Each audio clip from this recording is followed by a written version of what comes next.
Q TV Bharat में आपका स्वागत है। मैं हूं अफान और आप देख रहे हैं क्यू टीवी भारत। जिस तरीके से आज जौहर यूनिवर्सिटी को लेकर सवाल खड़े कर रहे हैं, जनता सड़कों पर है, छात्र छात्राएं जो है वहां धरने पर बैठे हैं। लगातार सवाल सरकार से, सेंटर से और राज्य सरकार से सवाल किया जा रहा है कि आखिरकार क्या ऐसी गलती आजम खान ने की जिसमें कलम देने का काम किया। आजम खान ने वहां पर कौन सी ऐसी जगह बना दी जिससे इतना सरकार बुखलाई हुई कि इसको बुलडोजर चलाने को तैयार है। हरदीप सिंह जी मेरे साथ इस समय मौजूद हैं। ये वो शख्सियत है जो किसी को बताने की जरूरत नहीं है, अपना आप में इनका नाम है और इन्होंने कई सारी किताबें लिखी हैं, कई सारा इनका संघर्ष रहा है, समाज सेवी भी है।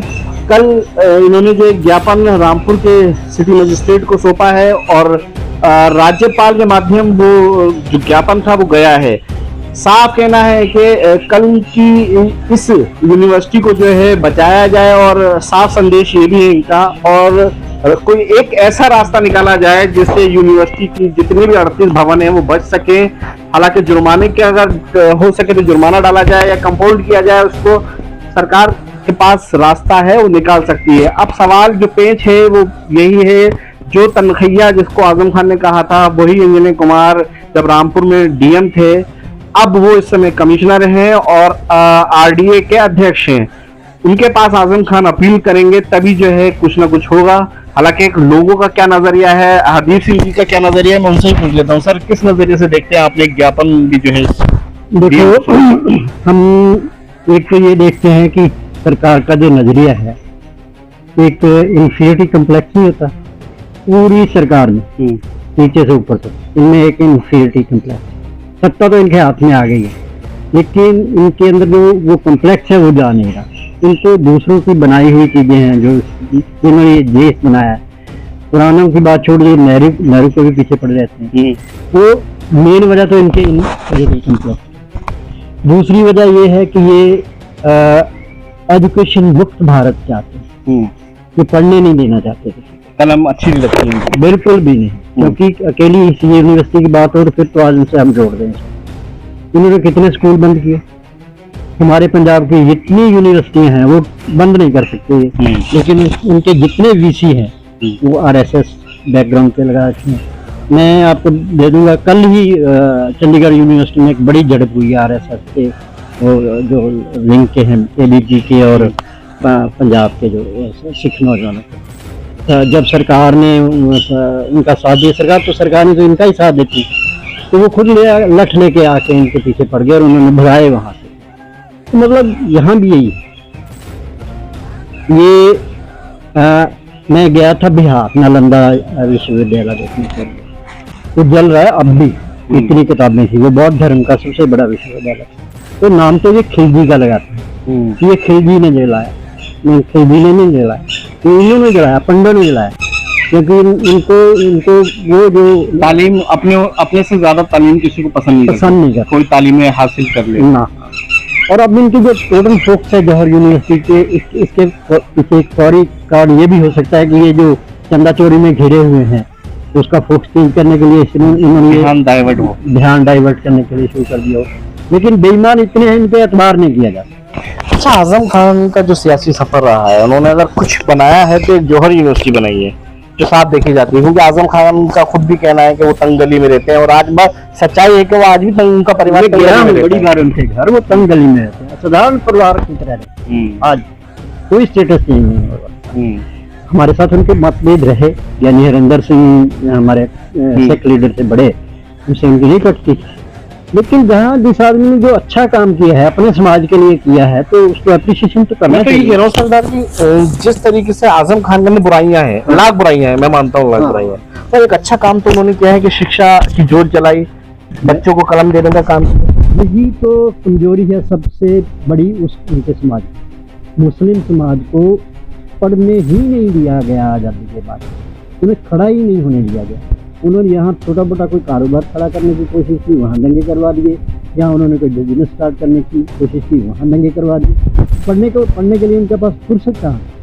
वो तो बेचारे इतने हार्ड वर्कर हैं मुसलमानों के बच्चे। मैं समझता हूँ कि वो अगर वो छोड़ देना वो बस काम करना, तो हमारे बहुत सारी इंडस्ट्री बंद हो कर ही नहीं पाए। अच्छा सर, एक चीज और समझ में आ रही है, आरडीए ने जैसे नोटिस दिया 38 भवनों को, आरडीए जब आया है लाने वाले आजम खान ही है उसको, तो आप मानते हैं कि जो पुरानी बिल्डिंगें बनी हुई हैं उनका आज तक कभी आरडीए में रजिस्ट्रेशन नहीं हुआ है, नक्शा पास नहीं हुआ है? मैं समझता हूँ कि 80% जो है लोगों के मकान दुकान आरडीए में पास नहीं है। 20% अगर कर लिए हो आरडीए ने, वो भी ना के बराबर। तो जिला पंचायत से जो नक्शा पास अगर आजम खान ने 2 भवनों का किया था, उस समय जिला पंचायत उनके दायरे में आता था, क्योंकि सिंगल खेड़ा जो था वो ग्राम समाज में आता था, और मतलब ग्राम समाज में और आज भी आता है। उसको आरडीए ने 2026 में जो है लागू कर दिया। तो क्या लगता है आपको कि प्लानिंग नहीं थी? वो नियतन किया गया है ना, ऐसे थोड़ी उनको कोई मोहब्बत हो गई उस गांव से कि उनको आरडीए नहीं चलाना है, इसी के लिए किया गया। पेशबंदी थी इसकी, तभी समझ जाना चाहिए था उनको, तभी समझ जाना चाहिए था जब आरडीए में लाया गया कि इनसे किसे आगे क्या कर सकते हैं। तो लेकिन वो जेल में थे, मुझे पता है, वो तब तक बहुत देर होती थी, इतने मुकदमे और इतनी टेंशन और इतनी सब। वैसे देखा जाए प्रशासन अगर अपनी पे आ जाए तो एक आम इंसान को जमीन में घुसेड़ देता है। अपना ताकत का दुरुपयोग जितना इस देश में, इस राज्य में हो रहा है ना, हमने अपनी जिंदगी में कभी नहीं देखा। क्योंकि जो जिनका कानूनी बुलडोजर बन गया, चलो हम मान लेते हैं कि तुम बुलडोजर से लोगों को ठीक करना है, तो फिर एक ही कम्युनिटी के लिए बुलडोजर क्यों, दूसरों के लिए? क्या बात कही आपने, ये बात सुनाने वाली बात सच है। एक कम्युनिटी भी क्यों हो रहा है? गलत तो बहुत से लोग कर रहे हैं, बदमाश गैंगस्टर बहुत सारे लोग, खाली एक ही कौम तो गैंगस्टर बदमाश। जितने इनकी कम्युनिटी के अपनी, ये ठाकुर साहब हैं जो हमारे सीएम साहब, इनकी कम्युनिटी के जितने बदमाश हैं लोग, अगर उनकी तरफ तो कभी बुलडोजर मुंह करके भी नहीं देखता है ना। लेकिन ये देखो, सत्ता ये कोई माँ के पेट से राजा थोड़ी पैदा हुए हैं जी, लोगों ने चुना है। सत्ता बदल जाएगी तो मैं तो बड़ा तो मैं तो 3 बार में 3-4 वीडियो पढ़ी है, मैं शायद एक बार आपको भी भेजी थी। मैंने कहा तो ये सीन जब बदल जाएगा तब तुम्हारा क्या होगा। फिर तुम तो पहले पार्लियामेंट में तुम्हारे आंसू गिरते हमने सबने देखे, सारी पूरी दुनिया ने देखे, तुम्हारे आंसू थम नहीं रहे थे पार्लियामेंट में। अगर मान लो कल में कोई सत्ता पलट जाए तो फिर तुम्हारा क्या? ये तो हिस्ट्री में आप जाओगे ना, 1600 थे जब इस्लाम का झंडा लेके जो हिंदुस्तान में, और हिंदुस्तानी इतने थे कि ये सारे खड़े होकर पेशाब कर देते ना तो उसमें डूब जाते 1600। ये तो इतने निकम्मे हैं। हमारे गुरु ग्रंथ साहब ने, गुरु नानक साहब ने लिखा है, ये कह रहे थे कि हम जंतर मंतर चलाएंगे और बाबर की सारी फौज मर जाएगी। तो गुरु ग्रंथ साहब ने लिखा, कोई मुगल ना हुआ जिन्हें न पत्थर आया।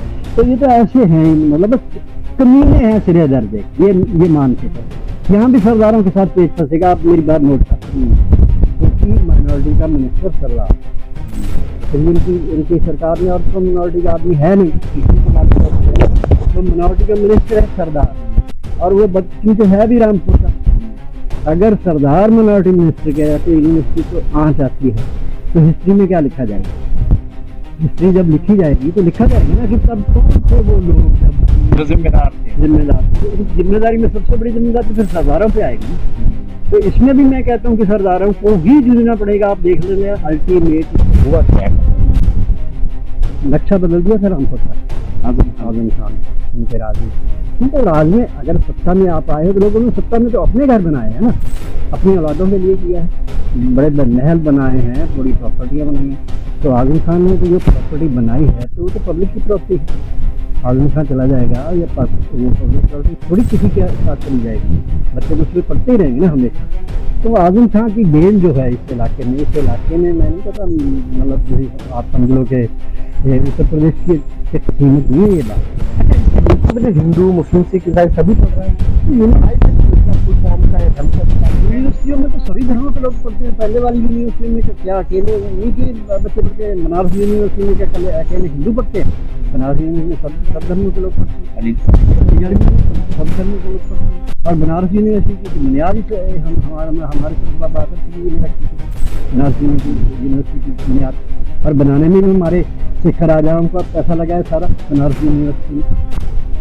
तो रामपुर का नवाब एक मंदिर को बनाने के लिए उसकी बुनियाद में ईंट रख सकता है, तो एक हिंदू मुस्लिम की मस्जिद में बनाने में क्यों? यार हमारे प्रोफेसर मंदर साहब जो हमारा मक्का है उसकी बुनियाद मुसलमान ने रखी है, तानिया मीर ने रखी है। तो हमें तो ये बात बहुत गंदी और छोटी बात है। मैं वोट शुरू में जो बात आपसे कहता ये वक्त थोड़ी कमी नहीं हो पाजी से बात करने का थोड़ा मन हो रहा है, क्योंकि जो बातें हम लोगों को कह रहे हैं वो वाकई हकीकत वाली है। भारत